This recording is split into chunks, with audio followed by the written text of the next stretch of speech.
क्या है एंड केंद्र सरकार वो तो धर्मेंद्र प्रधान का रेजिग्नेशन तो सबको पता है।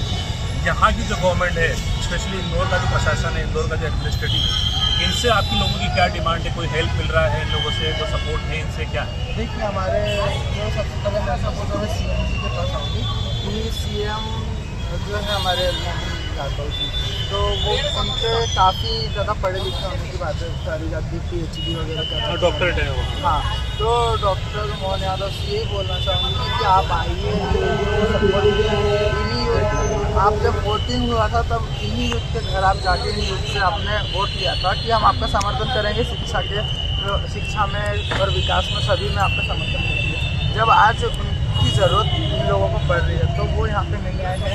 यहाँ का कोई भी लोकल का एरिया नहीं आया है। हमारे बीच में सिर्फ एक बार जीतू पटवारी जी आए थे और पूर्व मुख्यमंत्री आए थे, तो वो आके गए हैं बस।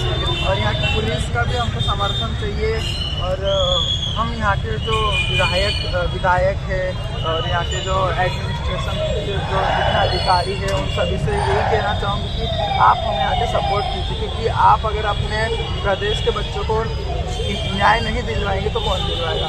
जब आप लोग वोटिंग के टाइम आते हो वैसे अभी आइए ना, अभी बच्चों की बात है। अच्छा, इस प्रोटेस्ट में मैं जैसे बहुत सारे बच्चों से मिला हूँ, मैंने ये नोटिस किया कि बाहर के दूसरे शहरों के बच्चे यहाँ ज़्यादा हैं, क्योंकि यहाँ पढ़ने के लिए बच्चे आए हैं ऑब्वियसली। तो ऐसा भी कुछ है कि जो लोकल बच्चा यहाँ का है, जो बॉर्न एंड बॉटअप इंदौर का बच्चा है, वो कितना पार्टिसिपेट कर रहा है, या वो कहीं पॉलिटिकल किसी प्रेशर से या आइडियोलॉजी की वजह से कटा हुआ है इवेंट से, ऐसा कुछ लग रहा है? अभी जो आप क्राउड देख रहे हैं वो 10 to 20% की क्राउड है।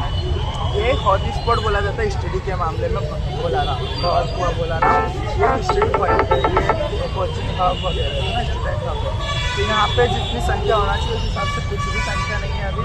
और जो लोग कुछ लोग राजनीतिक के दबाव में भी है, कुछ लोग घर वालों के दबाव में भी है कि उनको डर लग रहा है कि लाठीचार्ज हो जाएगा।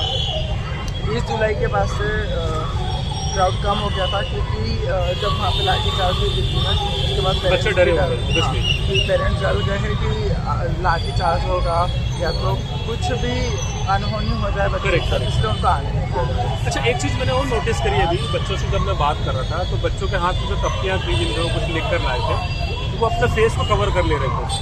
मैंने उनसे कहा कि आप डरिए मत, अगर आपको अपना फेस नहीं दिखाना है कोई बात नहीं, बट अगर आप प्रोटेस्ट में पार्टिसिपेशन करने आए हैं, यही आपके लिए बहुत बड़ी बात है। मतलब यहाँ तक आना और प्रोटेस्ट को सपोर्ट करना है, ठीक है, रीज़न हो सकते हैं कोई अपनी आइडियोलॉजी आइडेंटिटी को नहीं रिवील करना चाहता है, वो अलग बात है। सो मतलब मुझे जो समझ में आ रहा है, अभी जो सपोर्ट मिल रहा है वो पहले से ज़्यादा है, लेकिन और मिलना चाहिए अभी। बिल्कुल, और वो लोग इसलिए फेस कवर करेंगे कि काफ़ी हमारे यहाँ के वॉलंटियर्स है, मैं खुद एक वॉलंटियर हूँ यहाँ पे वॉलंटियर्स काफ़ी सारे जो कि कॉलेज करते हैं, स्टडी करते हैं, कोचिंग करते हैं, तो वो स्टूडेंट्स घर से बोल के आते हैं हम कोचिंग जा रहे हैं और यहाँ पे प्रोटेस्ट में हमारा हिस्सा बनने आ रहे थे। और यहाँ पे टाइम से वो घर चले जाते हैं कि मम्मी पापा को पता नहीं चलता, क्योंकि उनके जो किसी पार्टी के इसमें है, मेरी खुद की मम्मी बीजेपी रह चुकी है, तो मुझे भी प्रेशराइज किया जा रहा है घर से कि मत जा तू, समझ कर।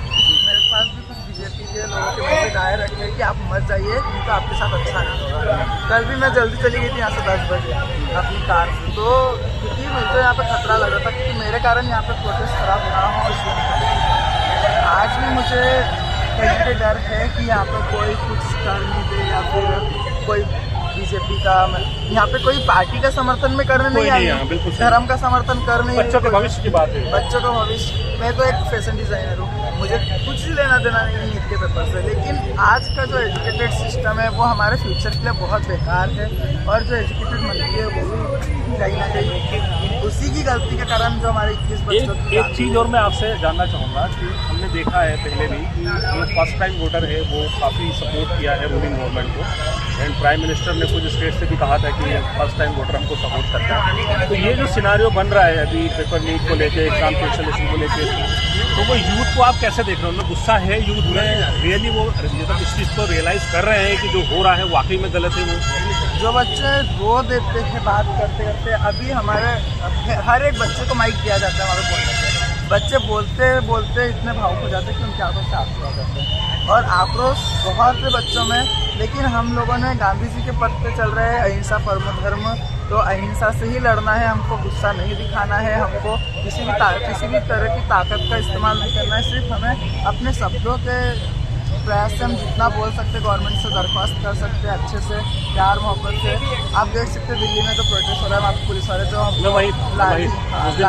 लाठी मार रहे हैं, फिर भी 9th स्टैंडर्ड के बच्चों को उन्होंने मारा। हाँ, लड़कियों के कपड़े फाड़ रहे हैं, लेकिन फिर भी जब वो पुलिस वाले घायल हो रहे हैं तो हमारे बच्चे ही उनको जाके पानी पिला रहे हैं, खाना खिला रहे हैं। तो उनको कुछ शर्म आना चाहिए कि वो बच्चे उनका समर्थन कर रहे हैं, लेकिन वो कहीं ना कहीं पुलिस की भी मजबूरी हो सकती है। ऐसा नहीं बोलूँगी कि पुलिस वाले जानबूझ के कर रहे हैं, लेकिन पुलिस वालों की मजबूरी, और जो पुलिस वाले नहीं आ सकते तो गवर्नमेंट गुंडे खरीदते हैं, उनको पुलिस की वर्दी पहना के, बिना बैचेस के, हाथ में लाठी, बिना वर्दी के पुलिस आ रहे थे वहाँ पे। कोई गाजियाबाद से गुंडे आ रहे थे, तो उन लोगों को तो वो जेएनयू वाला मॉडल है जो जेएनयू में उन्होंने किया था ना, आज से कुछ 5-6 साल पहले, एग्जैक्टली वही उन्होंने वहाँ अप्लाई किया। वहाँ अप्लाई। अच्छा, एक चीज़ बताइए, जहाँ हम बैठे हुए हैं ये जगह तो पूरा एजुकेशन का हब है, यहाँ कितने कोचिंग इंस्टीट्यूट हैं, तमाम सारे बच्चे बाहर से पढ़ने आते हैं। ये जो कोचिंग इंस्टीट्यूट वाले जो लोग हैं जो बहुत मोटा पैसा आप लोगों से कमाते हैं कोचिंग के नाम पे, इन लोगों का कोई सपोर्ट आपको मिल रहा है? बिल्कुल, काफ़ी इंस्टीट्यूट वगैरह के संचालक हमारे पास आए हैं, मिल के गए हैं, और बाकी जो लोग डर गए हैं, जिनका ज़मीर मर चुका है, जिनको आरएसएस वालों ने धमका दिया है या फिर बोल दिया है कि मत जाइए, मत करिए, अगर आप वहाँ जाएंगे तो आपके बच्चे की जान को खतरा है, तो वो लोग डर के मारे नहीं आ पा रहे हैं। और यहाँ पे मैं बोल रही हूँ कि यहाँ पे किसी धर्म का विरोध तो हो नहीं रहा है, तो आप लोग ये कहाँ से अफवाह फैला रहे हैं? और अगर वो हो रहा है जहाँ पे धर्म प्रदर्शन हो रहा है, दिल्ली में कई नारे भी लग रहे हैं, ऐसा नहीं है कि नहीं लग रहे, लेकिन वो उनके ही आदमी है, वो पार्टी के ही आदमी घुसा के वो लोग। प्रोटेस्ट में ऐसा होता है, दोनों ही तरफ का कुछ ना कुछ ऐसा मतलब कह सकते हैं कि एक एलिमेंट ऐसा होता है जो उस प्रोटेस्ट को खराब करने की कोशिश भी करता है। और कुछ विद्यार्थी ऐसे, आप देखो, नया खून है, गर्म खून है, गलती से बच्चों के मुँह से इतना शांत तो कोई नहीं बैठा। ना, युवा है, युवा निकलेगा, कुछ ना कुछ तो निकलेगा। अब आप उसी एक चीज़ को लेके बैठ जाओगे तो ऐसे से काम नहीं चलेगा। जब आप देख रहे कि आज 24 दिन हो गए हमारे सर को भी वहाँ पे भूख हड़ताल करते हुए, यहाँ पे हमारे बच्चों को भी लड़ते हुए, हर राज्य में, हर स्टेट में यहाँ पे लड़ रहा है बच्चा, अपने दिन रात यहाँ पे भूखा प्यासा। हम लोग यहाँ पे भूखे प्यासे बैठे दिन रात, यहाँ पे खाने के लिए कुछ नहीं होता है, 3-4 बजे हम लोग खाना खा रहे थे। तो 2 सवाल मैं आपसे लेकर खत्म करता हूँ। क्या कहेंगे आप देश के प्रधानमंत्री को? सीधे एकदम। मैं देश के प्रधानमंत्री से यही कहना चाहूँगी कि अपना इस्तीफा दे दीजिए और देश बचा लीजिए। दूसरी बात, ये जो प्रोटेस्ट चल रहा है इसका फ्यूचर आप क्या देख रहे हैं? यहाँ से आपको सपोर्ट नहीं मिल रहा है, लोकल बॉडी आपको बिल्कुल कोऑपरेट नहीं कर रहा है, गवर्नमेंट ने भी विड्रा कर लिया है, रूलिंग पार्टी के लोग आपको धमका रहे हैं, वो आपके साथ ना प्रोटेस्ट में शामिल हो रहे हैं ना किसी को होने दे रहे हैं। लग रहा है आप लोग सस्टेन कर पाएंगे अगले 12-15 दिन, 20 दिन? बिल्कुल करेंगे, क्योंकि हमको जब तक इस्तीफा नहीं मिलेगा उनका, तब तक हम यहाँ पे बैठेंगे, हमारी यूथ बैठेगी। पहले हमने 5 लोगों की टीम से यहाँ पे स्टार्ट किया था, भले हमको उन 5 लोगों के साथ बैठना पड़ जाए आखिरी दम तक, लेकिन हम बैठेंगे और इस्तीफा तो देंगे। चलिए देखिए, ये इंदौर की कहानी है। जैसा हमने पहले भी कहा था कि अब हर शहर में लगभग एक जंतर मंतर बन चुका है, और युवा जो हैं वो इस समय मोदी साहब और मोदी गवर्नमेंट का जो एटीट्यूड है उसके सामने आके खड़ा हो गया है।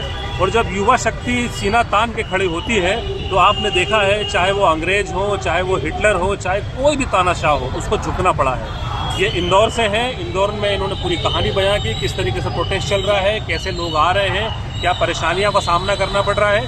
हम चाहेंगे इस वीडियो के माध्यम से कि ज़्यादा से ज़्यादा युवा और शहर के जितने भी बुद्धिजीवी लोग हैं, NGOs हैं, बाकी जो लोग जिम्मेदार लोग हैं, जो बहुत पैसे वाले रसूखदार लोग हैं, वो इनको सपोर्ट करें, इस प्रोटेस्ट को सपोर्ट करें।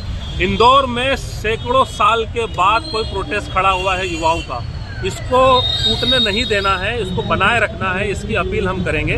बहुत बहुत धन्यवाद आपका बात करने के लिए। आप अपना पूरा परिचय एक बार बस दे दीजिए। मैं नियति हूँ, मैं एक फैशन डिज़ाइनर हूँ, और मैं बेसिकली इंदौर से हूँ, और मैं एक ट्रांसजेंडर कम्युनिटी LGBT कम्युनिटी से बिलोंग करती हूँ। और मैं यहाँ पे अपने कम्युनिटी के भी समर्थन पे आई हूँ और बच्चों के समर्थन पे भी आई हूँ, क्योंकि कुछ टाइम पहले उन्होंने ट्रांसजेंडर अमेंडमेंट बिल पास किया था, जिससे हमारी शिक्षा रोक दी गई, हमारा रोजगार रोक दिए गए। तो अगर हमको भी ऐसा शिक्षित भारत चाहिए तो हमें भी इस लड़ाई में शामिल होना चाहिए। और आप सभी ट्रांसजेंडर्स कम्युनिटी से मेरी दरख्वास्त है कि आप लोग भी इस प्रोटेस्ट का हिस्सा बनिए, यूथ को सपोर्ट करिए, खुद के लिए लड़िए, क्योंकि आज हम भी पढ़ेंगे लिखेंगे तो आगे बढ़ेंगे, वरना हमें समाज एग्जिस्ट तो करने नहीं देता है दुनिया में। और इंडिया में तो ज़्यादा से ज़्यादा हमको प्रताड़ना और बुलिंग ही मिलती है, तो अगर आपको उन सबसे उभरना है तो इस प्रोटेस्ट का हिस्सा है। थैंक यू सो मच, अच्छा लगा आपसे